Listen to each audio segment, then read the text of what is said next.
오늘 본문에는 인간의 창조 때부터 노아, 대홍수가 임하기까지의 인류 역사가 계보의 형태로 기록되어 있습니다. 그러나 본문의 계보는 아담 자손 전체를 기록한 것은 아닙니다. 단지 창세기 3장 15절에 하나님께서 약속하신 여자의 후손을 나게 하시기 위해 선택하신 셋의 후손들을 대략적으로 기록했습니다. 다시 말해서 본문의 계보는 아담으로부터 노아에 이르기까지 하나님의 구원 역사 과정을 보여주는 계보로서 아담의 후손 모두를 다 기록한 것이 아니라 하나님의 구속사에 의미 있는 사람들만 선별하여 기록한 것이라 할 수 있습니다. 먼저 하나님이 사람을 창조하시되 하나님의 모양대로 지으셨다고 말씀하고 아담은 자기의 모양 곧 자기의 형상과 같은 아들을 낳았다고 말씀합니다. 여기서 모양이라는 말은 누군가를 원본으로 삼아 찍어냈다는 의미가 있습니다. 따라서 아담과 하와는 하나님의 모습을 담게 창조된 반면 아담의 자손들은 아담의 모습을 담게 태어났습니다. 여기서 닮았다는 말은 외모가 닮았다는 말이 아니라 인격이 닮았다는 말입니다. 아담과 하와는 하나님의 인격과 닮은 인격을 가진 존재로 창조되고 아담의 자손들은 아담의 인격과 닮은 인격을 갖고 태어난 것입니다. 그렇다면 하나님의 모양과 아담의 모양에는 어떤 차이가 있습니까? 먼저 하나님의 모양이란 인간이 범죄하기 이전에 완전했던 인격을 말합니다. 반면 아담의 모양이란 죄에 의해 파괴되고 변형된 하나님의 형상을 말합니다. 다시 말해서 아담의 모양이란 범죄로 인하여 타락한 죄인의 모습을 가리킵니다. 아담과 하와는 본래 완전하신 하나님의 형상대로 창조되었기에 그들의 인격도 완전했으며 따라서 그들은 완전한 인격 곧 하나님의 형상을 가진 후손을 낳을 수 있었습니다.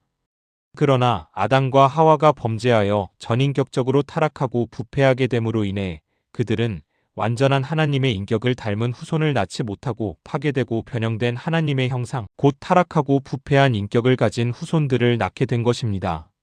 바로 그러한 이유로 성경은 세상에 의인은 없나니 하나도 없으며 모든 사람이 다 같이 죄를 범한 죄인이라고 선포하고 있습니다. 여러분, 이같이 아담 안에서 난 자는 누구나 다 전인격적으로 타락하고 부패한 죄인들입니다. 물론 스스로의 힘으로 작은 선은 행할 수는 있지만 그러나 구원에 이를 만한 완전한 선을 행할 수 없는 존재들이 되고 말았습니다. 그래서 인간은 구원을 받는 데 있어서 자신의 능력이나 공로가 전혀 개입될 수 없게 되었습니다. 그러므로 우리가 구원받은 것은 오직 인간을 사랑하사 죄인을 위해 자기 독생자까지 아낌없이 내어주신 하나님의 무조건적 은혜의 결과입니다. 우리가 믿음으로 선을 행하는 것은 이미 구원받은 사람으로서의 마땅한 삶인 것이지 이러한 선한 행동으로 인하여 구원받는 것은 아닌 것입니다. 그러므로 우리는 우리가 구원받은 사실에 있어 하나님과 다른 사람 앞에서 자신의 행위나 의를 자랑해서는 안 됩니다.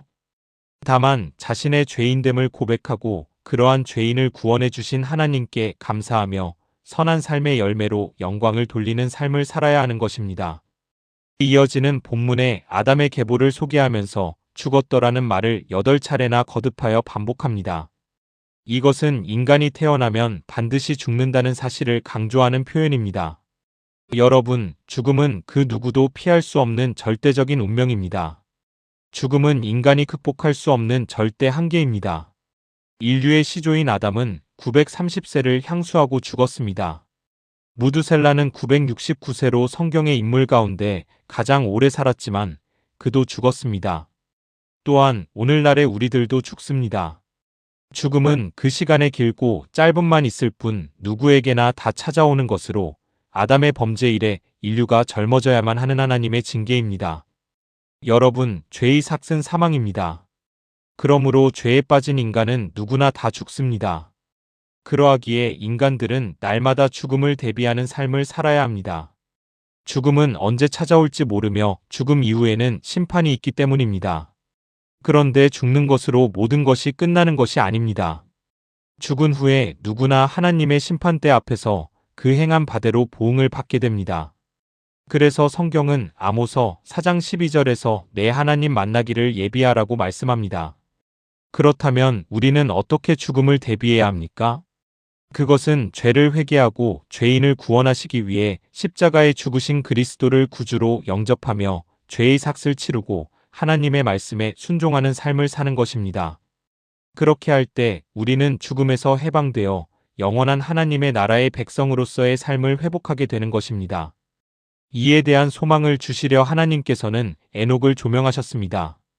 그는 본장에 나오는 인물들 가운데 유일하게 죽었다는 언급이 없는 인물입니다.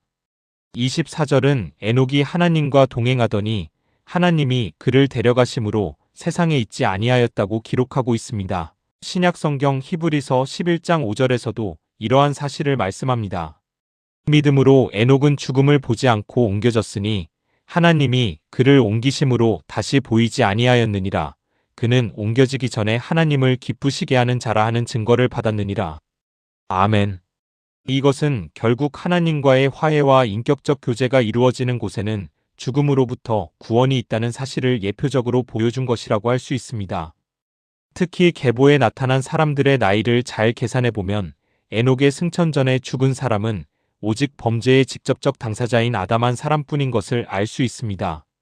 이는 죄가 인간을 사망으로 이끌었다는 사실을 보여주는 동시에 인간이 하나님과 동행하며 그와 인격적 교제를 회복할 때 영생할 수 있음을 보여주는 것이기도 합니다.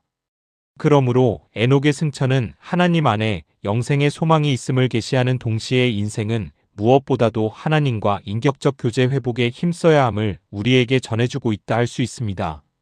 그렇다면 어떻게 하나님과 인격적인 교제를 회복할 수 있습니까? 그것은 바로 하나님께서 우리의 죄값을 대신 치르시기 위해 화목제물로 내어주신 예수 그리스도를 믿고 회개함으로써 생명의 주 되시는 하나님과 인격적 교제를 회복할 수 있는 것입니다. 여러분, 본문의 계보를 한마디로 요약하면 낳고 죽었더라는 것이라고 할 수 있습니다. 낳고 죽는 허무한 존재, 이것은 죄를 범한 인생의 비극적인 운명입니다. 그러나 우리가 하나님 안에 있을 때, 하나님과 동행할 때 그처럼 허무하고 비극적 운명도 극복이 가능합니다. 하나님과 동행하던 에녹의 승천은 이를 잘 보여줍니다. 하나님 안에 영생의 소망이 있습니다. 인생이 하나님과 인격적 교제를 회복할 때 그저 낳고 죽는 허무를 극복하고 영원히 살 수 있는 것입니다. 그러므로 우리는 에녹과 같이 날마다 하나님과 동행하는 삶을 살아야 합니다. 매 순간 하나님을 삶의 중심에 모시고 그분의 뜻에 귀를 기울이며 그분의 요구에 기쁘게 순종하는 저와 여러분이 되시길 예수님의 이름으로 축복합니다. 기도하겠습니다. 사랑의 하나님 아버지, 노아를 기억하시고 구원의 은혜를 베풀어 주신 하나님을 찬양합니다. 우리도 삶의 어려움 속에서 하나님을 신뢰하게 하시고 언제나 약속을 지키시는 주님을 바라보게 하옵소서.